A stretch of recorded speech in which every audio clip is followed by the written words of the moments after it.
আজ রেস্টুরেন্ট স্টাইলে একটি স্ন্যাক করে দেখাবো। আর এর জন্য নিয়েছি চিংড়ি মাছ। চিংড়ি মাছের মাথা রেখে খোসা ছাড়িয়ে নিয়েছি। এগুলো একটা মিক্সচারের সাহায্যে আমি পেস্ট করে নিই। এখন দ্বিতীয় ধাপের কাজে চলে যাচ্ছি। এখানে কিছু পাউরুটি নিয়েছি। পাউরুটি একটা ছুরি দিয়ে ছোট ছোট পিস করে কেটে নিলাম।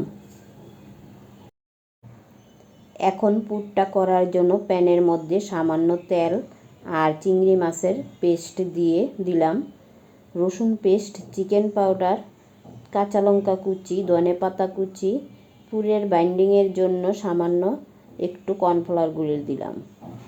আর চিকেন পাউডারটা কিন্তু অবশ্যই দিবে, তাহা না হলে রেস্টুরেন্টের স্বাদটা পাবে না। হ্যাঁ, এখানে একটু কথা বলি। আজ যারা আমার চ্যানেলটিকে নতুন দেখছেন বা চ্যানেলটিকে এখনও সাবস্ক্রাইব করেননি, যদি ভালো লাগে অবশ্যই চ্যানেলটিকে সাবস্ক্রাইব করে নিতে পারেন।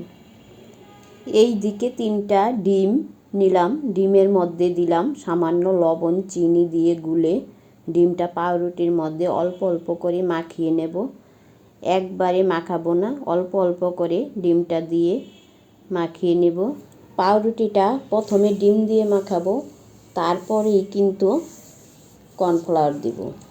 ডিম কর্নফ্লাওয়ার দিয়ে পাউরুটিটা মাখানোর পর যাতে পাউরুটিটা ভিজা ভিজা না থাকে, মোট কথা একটু ঝরঝরা থাকবে। আর এই যে দেখো আমি কি সুন্দরভাবে ঝরঝরা করে মেখে নিয়েছি।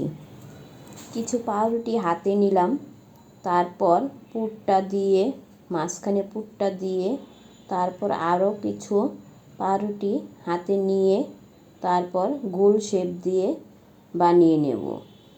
প্রতিবারের মতো এবারও বলবো, রেসিপি ভালো লাগলে প্লিজ একটা লাইক দিতে ভুল করবে না।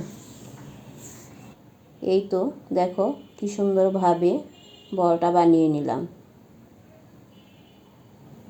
ঠিক একইভাবে আমি সবগুলো বল একসাথে বানিয়ে নিলাম। এখন প্যানের মধ্যে তেল দিয়ে স্পঞ্জ বলগুলো ভেজে নিচ্ছি। প্রথম থেকেই কিন্তু গ্যাসটা লো মিডিয়াম হিটে দিয়ে রাখতে হবে। দেখো কি সুন্দরভাবে আমি স্পঞ্জ বলগুলো ভেজে নিলাম।